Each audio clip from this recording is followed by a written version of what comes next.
గుట్టాగల దగ్గర ఉన్నటువంటి ఎర్రదొడ్డిలో ఉన్నటువంటి మిత్రుడు ఇమ్రాన్ యొక్క బొప్పాయి తోటకు వచ్చాము ఈరోజు. ఇక్కడ కంప్లీట్గా ఆర్గానిక్ అంటే సేంద్రియ వ్యవసాయం చేయాలనేటువంటి కోరికతోటి విజయ్ సత్యసాయి ఫార్మర్స్ సంబంధించినటువంటి ఫర్టిలైజర్స్ ఎరువు అవుతుంది. ఎరువు ఫర్టిలైజర్స్ మొత్తం కూడా సేంద్రియ సంబంధించినటువంటి ఎరువు. దీన్ని ఆవు పేడ, వానపాములు అన్నీ కూడా దీంట్లో ఉంటాయి. దీన్ని మొక్కలకు వేయడం కారణంగా ఎక్కువ అంటే భూసారం భూమిలో సత్వ రావడం కారణంగా మొక్కలు బలంగా తయారవుతాయి. కాబట్టి దీన్ని అదేవిధంగా పెనుగొండని తెప్పించాం.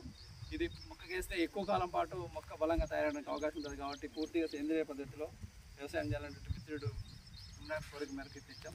ఇక్కడ అందరం కలిసి రాబోయే రోజుల్లో కూడా దీన్ని డెవలప్ చేయాలని కూడా కోరుకుంటున్నాం. ఎక్కువ మంది కూడా బయట ఉన్నటువంటి రసాయన ఎరువులు వాడుకోకుండా వాటి వాడడం కారణంగా తిరిగి మనమే తింటున్నాం. అవి మన యొక్క మార్కెట్లోకి వెళ్ళిన తర్వాత మళ్ళీ మనం కొనుక్కొని తింటున్నాం. కాబట్టి రైతులందరూ కూడా ఈ యొక్క న్యాచురల్ ఫార్మింగ్ అదేవిధంగా ప్రకృతి వ్యవసాయం రావాలని చెప్పి కోరుకుంటున్నాం. దీని కారణంగా భూమి ఎందుకంటే మనం రోజు ఒకటే మన భూమిని ఇబ్బంది పెడుతున్నాం. ఎందుకంటే దానికి కావాల్సిన సిత్తవా కానీ దానికి కావాల్సినటువంటి ఎరువులు కానీ ఇవ్వకుండా భూమిని ఇబ్బంది అంటే రసాయనాలు కొట్టి దాన్ని నాశనం చేస్తారు. కాబట్టి రాబోయే తరానికి భూమి ఉండదు.